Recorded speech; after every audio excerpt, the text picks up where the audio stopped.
Saludos. Le agradecemos al filósofo cubano Pablo Guadarrama González acceder a conversar con la revista Atenas de Cuba y la revista iberoamericana en investigación educativa sobre investigación y educación. El profesor Guadarrama es un académico con una amplia obra publicada en todo el mundo, que abarca varios temas de la filosofía contemporánea. Pero observamos que preferencialmente el pensamiento filosófico latinoamericano resalta entre sus principales temas. Su alma mater es la Universidad Central de las Villas Marta Abreu, por supuesto en Cuba. Este académico ha sido galardonado múltiples premios, los más altos, diría yo, en el ámbito de las ciencias sociales en Cuba, y fuera de Cuba también ha sido distinguido con muchos reconocimientos. Pongamos ejemplo dos de ellos.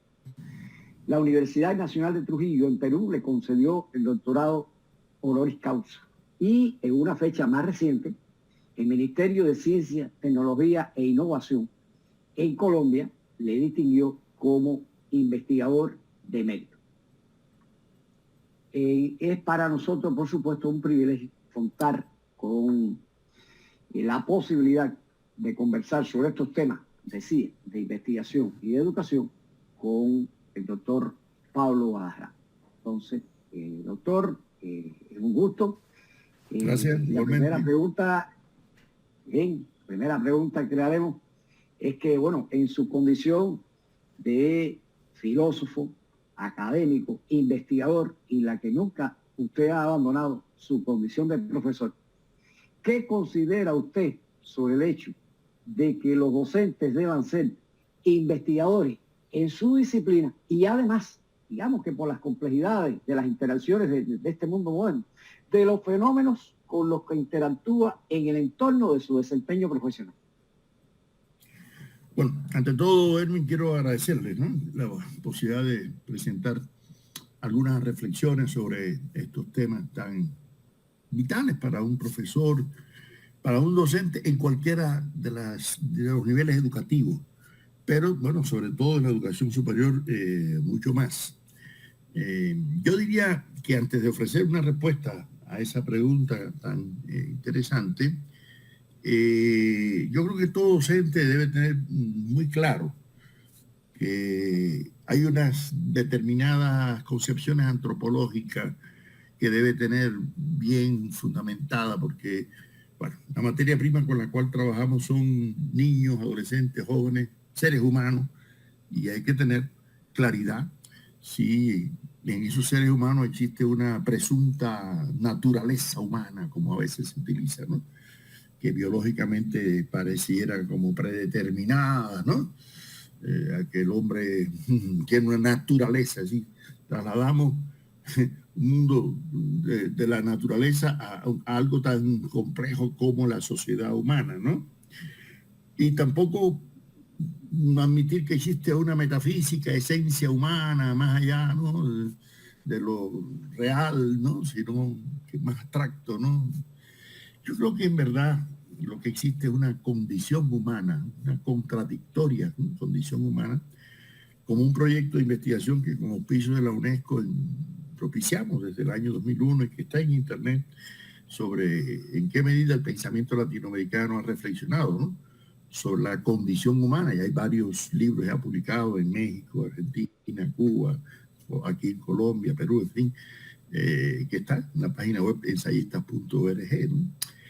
Yo creo que lo que existe realmente es esa contradictoria condición humana que nos permite pensar que los docentes tenemos en el aula ni ángeles ni diablitos, ¿no?, sino un ser humano contradictorio, que, como decía José Martí, hay que cultivar en él lo mejor, si no lo peor prevalece, ¿no? Pues hasta en el más humilde ser descansa una fierecilla, ¿no?, que se despierta sobre todo en las guerras, ¿no? Si no partiéramos de ese presupuesto de que ese ser humano es educable, culturizable, humanizable, pues no podríamos desarrollar, ¿no?, ninguna. Pero para eso tenemos que investigar, ¿no?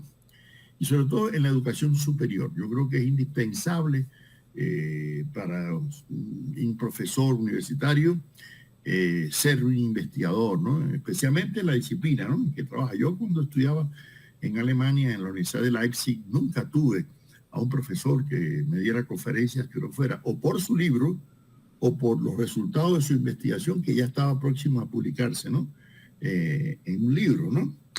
Y por eso yo creo que en la educación superior eso es indispensable. Ahora, en la educación primaria, en la educación básica, media, etcétera, yo no creo que sea indispensable, pero si se logra, pues muy bien. Ahora, aún así, en la educación primaria y en la educación básica, media, lo que sea, yo creo que sí, el profesor tiene que permanecer actualizado, ¿no?, en la disciplina en la cual él desarrolla, pero no solamente en esa disciplina, sino en los vínculos de esa disciplina con otras. No olvidemos que hoy estamos en un momento de la transdisciplinaridad, ¿no es así?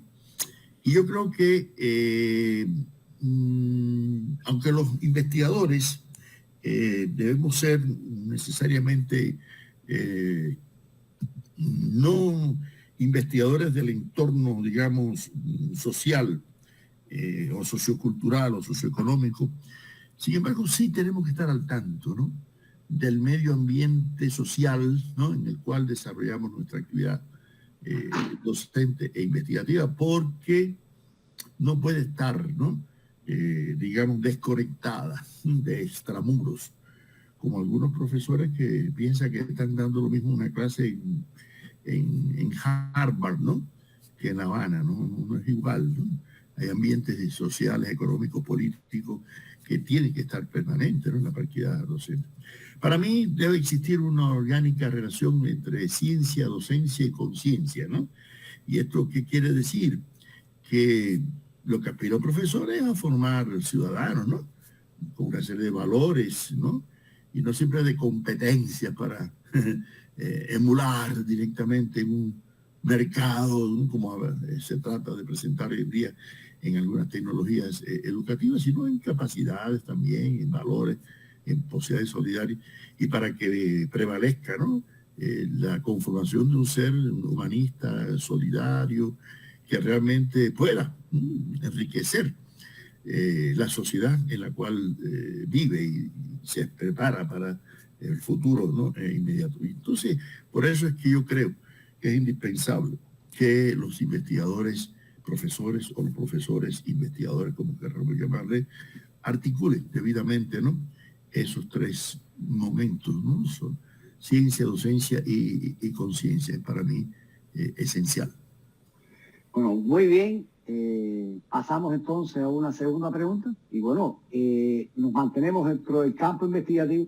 Entonces, doctor, ¿qué papel le adjudica a usted a la epistemología y el optimismo de conocer y transformar tan necesario en la ciencia, así como para la superación de obstáculos, de errores, de esquemas en la realización de la investigación, especialmente en el ámbito educativo?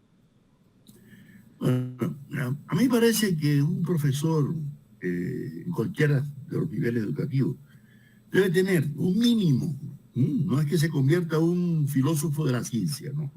No es que sea un epistemólogo, no. Pero sí que conozca cuáles son las corrientes principales, ¿no?, de la construcción del conocimiento científico, ¿no?, de los presupuestos epistemológicos y filosóficos que fundamentan, ¿no?, el saber científico, para que sepa cuáles son las posibilidades y los límites, ¿no?, de cada una de esas corrientes. Por una sencilla razón. Hay personas que yo me he encontrado en algunos cursos que cuando termino el curso me dicen: ay, profe, yo me di cuenta ahora que yo era positivista o constructivista o hermeneuta, sin saberlo. No, yo creo que mejor que uno sepa cuáles son esas posturas, ¿no?, epistemológicas que han existido, que existen y que existirán, ¿no es así?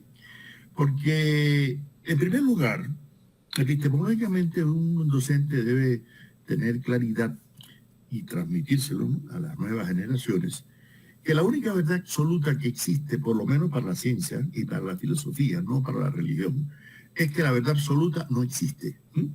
Ahora, eso no quiere decir que no existan verdades, sí, existen verdades, pero con un contenido epistémico relativo, histórico, circunstancial, ¿no es así? Y por lo tanto se aspira a que esas verdades puedan ser enriquecidas, ¿no?, por otras verdades, con contenido epistémico válido para verdades superiores y más precisas. Pero sobre todo hay que tratar de evitar esos absolutismos que a veces inculcamos, ¿no?, en las nuevas generaciones, ¿no? Y insistir un poco en la relatividad del conocimiento y sobre todo en la autenticidad del conocimiento, más que la originalidad, porque eso de buscar el carácter pioneril de algo siempre, uno nunca sabe, ¿no? Como decía Carl Sagan, la ausencia de pruebas no prueba la ausencia. El hecho de que alguien no haya dicho antes no quiere decir que no lo hubiera existido alguien, ¿no? Lo importante es si lo que se dice en un momento histórico determinado se corresponde a las exigencias epistémicas, axiológicas, ontológicas de un momento histórico no determinado. Y tener muy presente que en la ciencia tan importante como los resultados son los métodos que se utilizan, ¿no? Los métodos son los que perduran, los que trascienden, y además los que permiten a las nuevas generaciones partir de experiencias anteriores para emprender la búsqueda, ¿no?, de nuevas verdades.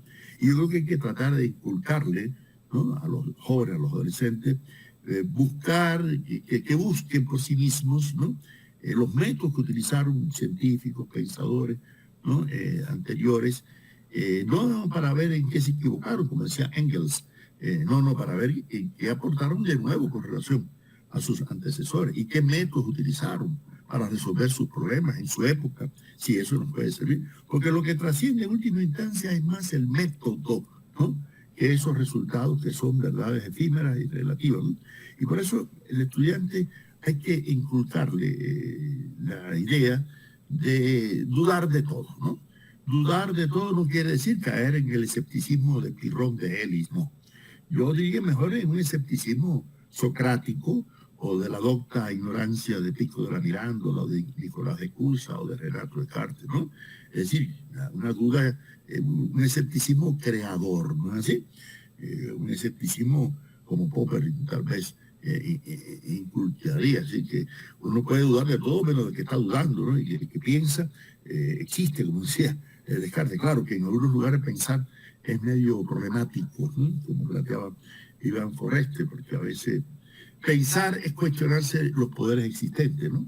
Y como ustedes saben que Foucault insistía que las verdades están relacionadas siempre a cuestiones de poder, pues en algunos lugares pensar es. Por lo tanto hay que dudar, en primer lugar, que el profesor debe inculcar la idea a los estudiantes de que duden incluso hasta del propio profesor, porque aquí hay un elemento básico que debemos aprender lo mismo de Confucio que de Sócrates.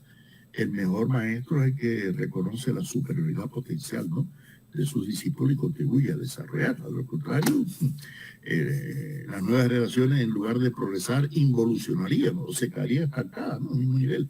Por lo tanto, debemos tratar de que nuestros estudiantes tomen conciencia de que ellos tienen que dudar de los libros de texto, de las tecnologías que existen, de las concepciones prevalecientes en la ciencia, en la filosofía, en la tecnología, y dudar también de lo que le estamos diciendo nosotros en clase, para que piensen con cabeza propia. El hecho de que un estudiante deba de conocer, digamos, la historia de la filosofía y de la ciencia desde la antigüedad hasta la modernidad, es importante no para conocer en qué se equivocaron los filósofos, los científicos de la antigüedad o de la modernidad, sino para ver, bueno, qué aportaron de nuevo con relación a sus antecesores y sobre todo qué métodos, ¿no?, utilizaron para resolver esos problemas, porque repetimos que lo más importante es el método, ¿no?, en el conocimiento científico.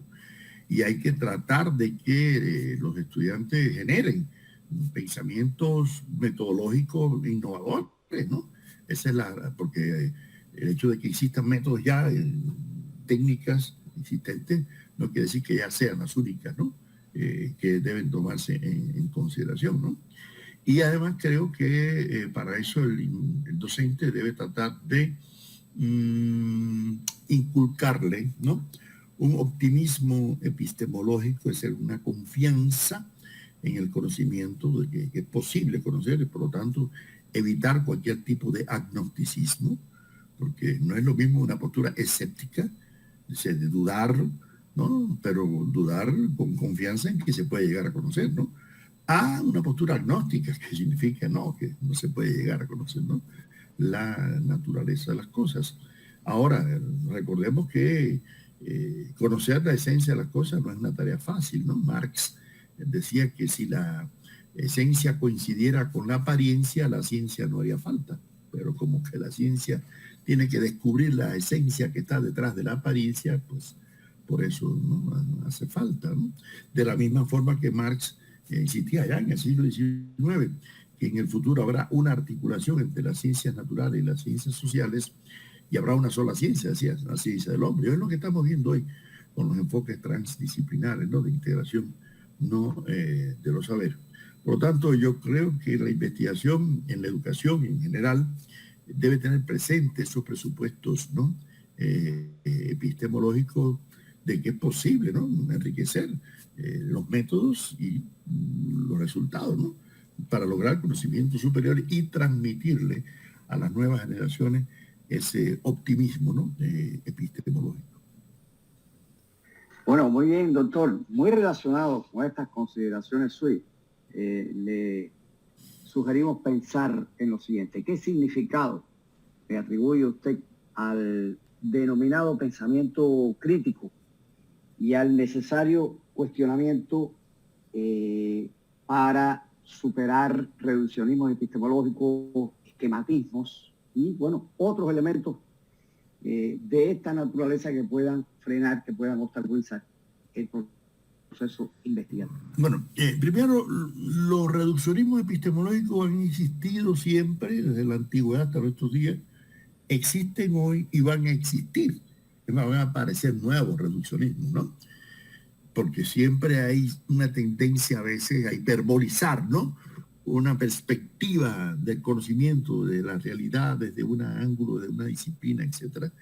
Sin embargo, hay que tratar de desarrollar un pensamiento crítico en los estudiantes, primero, para que se cuestione todas las autoridades que a veces se asumen de manera escolástica al principio, llamado principio autoritati, ¿no? Porque lo dijo fulano de tal, ¿no? Ya creen que porque lo dijo tal pensador o tal científico, tal ingeniero, tal tecnólogo, ya, esa es la verdad única y exclusiva, ¿no? Hay que cuestionarse.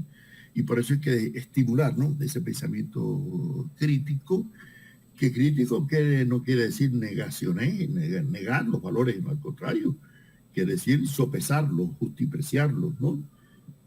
Asumirlos si son válidos, pero cuestionarlos, ¿no? O negarlos dialécticamente si son, ¿no? Insostenibles, ¿no?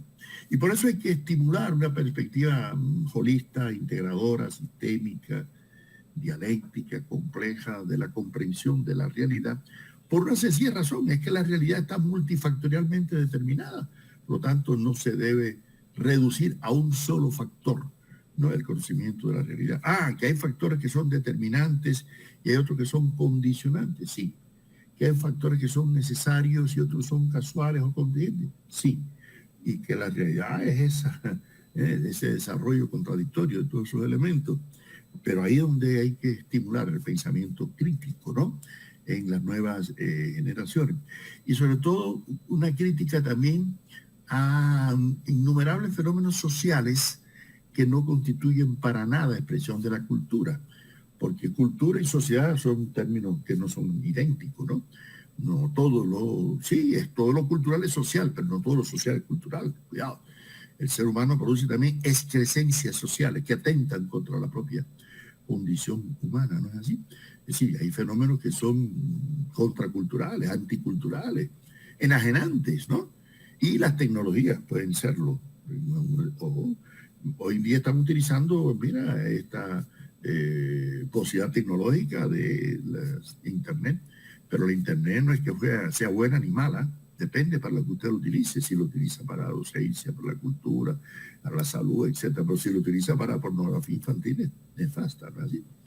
Y lo mismo puede ser un mismo fenómeno, como decía Lenin, un vaso puede servir para calmar la sed, pero puede ser un arma también para dañarle, ¿no? Con un golpe en la cabeza, ¿no? Al contrario. Entonces,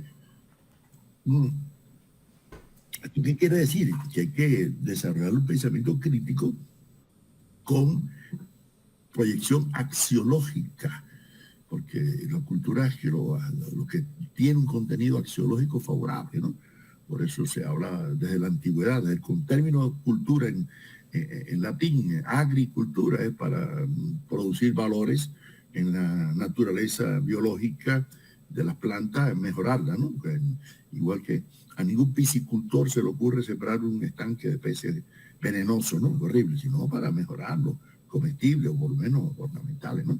Entonces hay que enseñarles a los estudiantes también a distinguir entre los fenómenos culturales, porque no todo lo que está en los centros comerciales, ni todo lo que nos enseña la televisión, ni lo que nos enseñan las redes sociales, ni nada, es cultura, muchos elementos que son totalmente enajenantes. Por lo tanto, hay que estimular ese pensamiento crítico, porque además lo que ha posibilitado que la humanidad evolucione ha sido precisamente el pensamiento crítico, ¿no? Un pensamiento obediente, totalmente disciplinado, de aceptación, de aceptar dogmas preestablecidos, como pasó durante tantos siglos en la escolástica medieval. Miren lo que produjo cierto relativo estancamiento, ¿no? Yo creo que hay que tratar de impulsar una heterodoxia epistémica, ¿no? Que posibilite el conocimiento, el descubrimiento, incluso de nuevos campos de la ciencia, la tecnología, de las humanidades. Ya Einstein decía, es muy difícil que siempre haciendo lo mismo se logren resultados diferentes. Entonces hay que tomar críticamente los métodos que se han usado tradicionalmente, y por eso es una tarea del docente estimular, ¿no? En los estudiantes pensar con cabeza propia, labrar caminos nuevos, ¿no? Para no repetir errores del pasado. Hay que conocerlos porque para evitarlos precisamente, ¿no? Para conocer los ensayos fallidos que se han dado, ¿no? En determinados campos del saber, pero no para repetirlo, para lograr el mismo resultado fallido. Muy bien, y seguimos con una lógica secuencia de ideas en esta conversación. En varios entornos académicos latinoamericanos hemos tenido la posibilidad de evidenciar la defensa con cierto énfasis excluyente, diría yo, entre los paradigmas cuantitativos y cualitativos a la hora de enfrentar la concepción de la investigación educativa. ¿Qué juicio le merece a usted esta situación?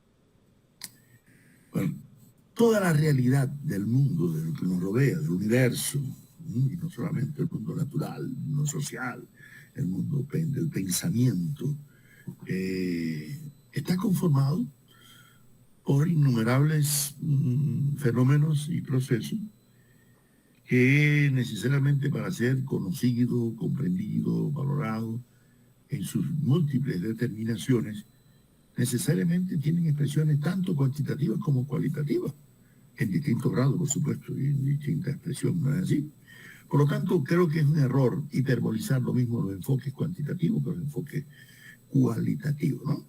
A mí cuando a veces en algunos cursos de metodología de la investigación me dicen algunos estudiantes, no, yo no utilizo hipótesis porque eso es positivismo. Yo le digo, bueno, entonces Platón y Aristóteles eran positivistas, ¿no? Sí, porque yo también utilizaba, ¿no?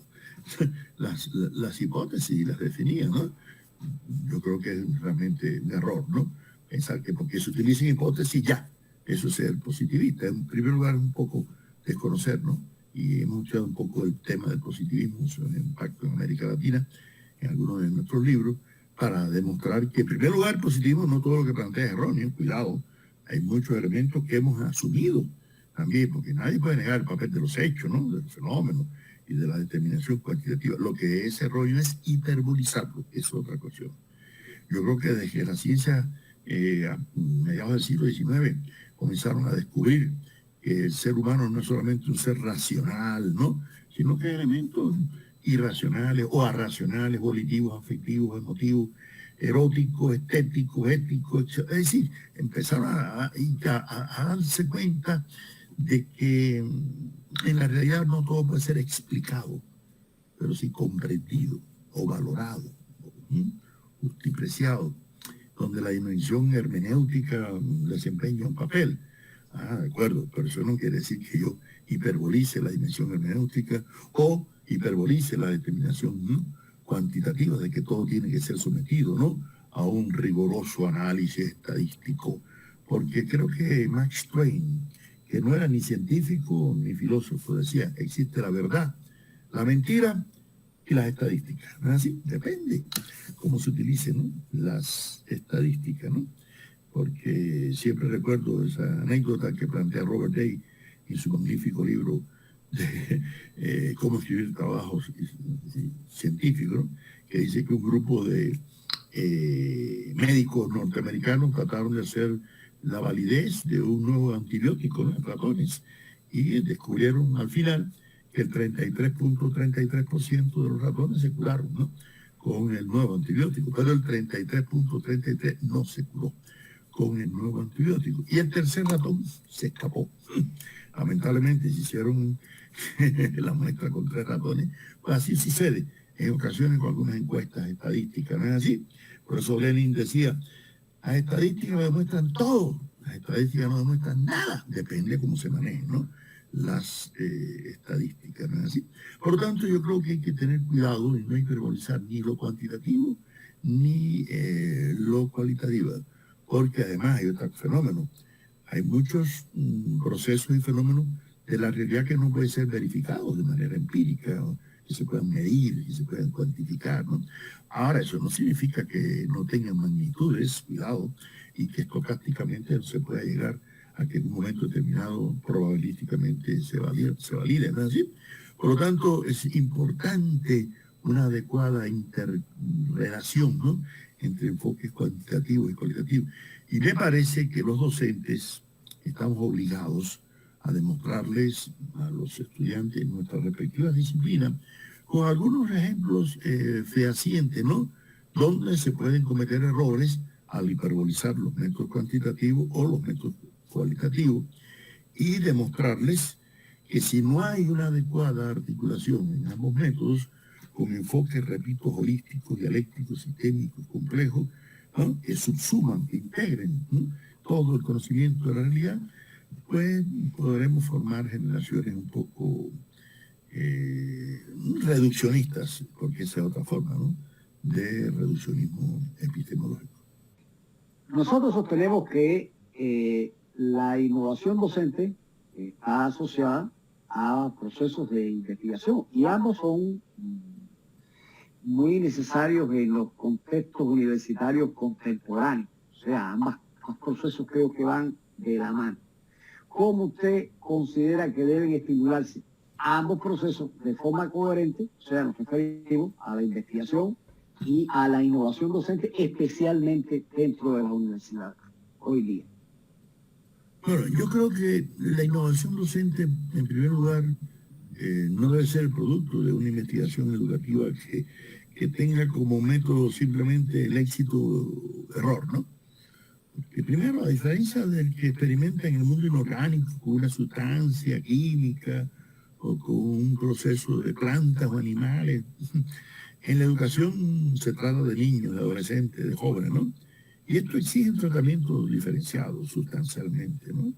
Y cualquier proceso de innovación docente tiene que estar avalado, ¿no?, por suficientes elementos teóricos que lo justifiquen, ¿no? Esto no quiere decir que esté explicado a priori, no. Pero sí tomado en cuenta el estado del arte de su estudio. Por lo tanto, y más en la educación superior, yo creo que todo docente, lo mismo en educación primaria, básica, que superior, debe tratar de innovar, ¿no es así? Y debe tratar de utilizar métodos que generen nuevas formas de aprehensión, de comprensión y de valoración, ¿no?, en las nuevas generaciones de estudiantes que tienen en China. Ahora, esto, en primer lugar, esto quiere decir que la innovación debe estar articulada, ¿no?, a la investigación, siempre y cuando esta investigación posea, ¿no?, un adecuado marco teórico que implique la posibilidad de solución de una situación polémica con distintas alternativas de solución o hipótesis, ¿no?, que mediante determinadas variables cuantitativas o cualitativas, ¿no?, permitan la validación de un resultado, repito, parcial, histórico, ¿no?, circunstancial.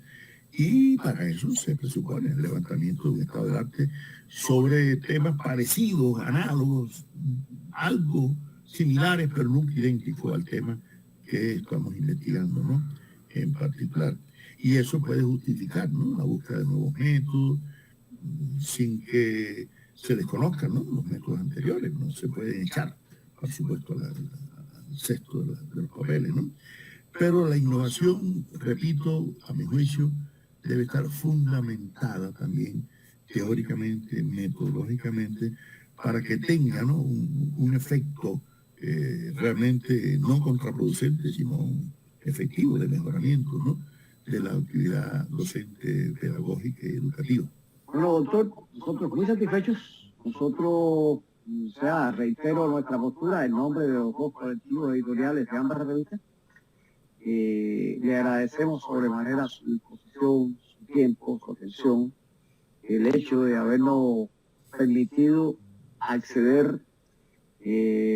Nosotros lo consideramos verdaderamente un lujo por sus imprescindibles juicios de valor y por la experiencia irrepetible que usted tiene en campo de la investigación, del filosofar latinoamericano especialmente, como decíamos al inicio.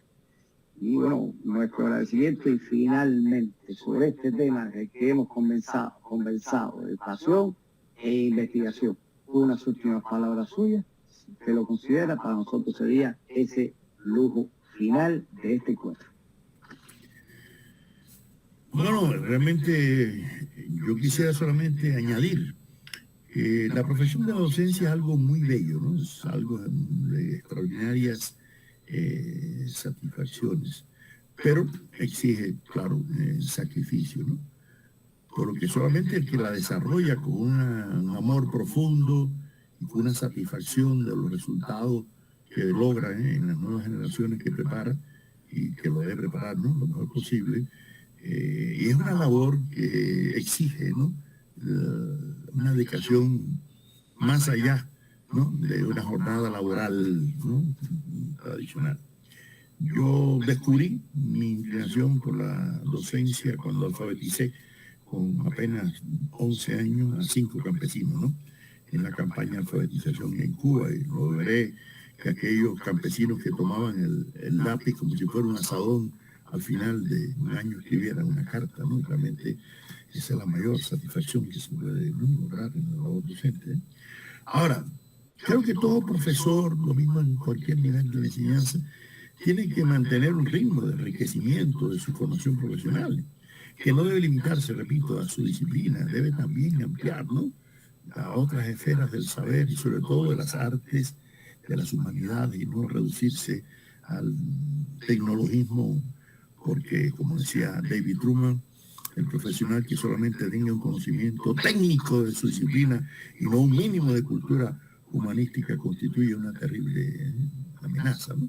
Y por eso creo que cualquier profesor está obligado, ¿no?, a conocer distintas perspectivas epistemológicas, filosóficas, que lo pueden orientar en su praxis pedagógica, ¿no?, y educativa, ¿no? Y ahora, en el caso de la educación superior, sí es más exigente que el profesor no sea una casetera reproductora de lo que dicen otros investigadores, sino que sea un investigador de su cambio disciplinar, y además para que los estudiantes lo admiren y sigan su ejemplo, ¿no?, y querrán ser como él, pero también para superarlo y no quedarse, ¿no?, al nivel de los conocimientos de su tiempo. Por eso, finalmente diría que, tomando en cuenta aquella idea del pedagogo y filósofo cubano José de la Luz y Caballero, que decía que instruir puede cualquiera, pero educar solo aquel que sea un evangelio vivo, me parece que un docente, un educador, tiene que ser un paradigma, ¿no?, en todos los planos, no solamente en el plano epistemológico, científico, técnico, sino también en el plano axiológico, ético, estético, ¿no? Porque al final lo que se trata es de formar, ¿no?, a nuevos ciudadanos que tengan una serie de, no simplemente competencias, sino capacidades y valores, ¿no?, que le permitan lograr que las sociedades humanas cada vez se humanicen más. Así que muchas gracias por haberme dado la posibilidad de este espacio. Gracias a usted. Tenga una excelente jornada. Muchas gracias, igualmente.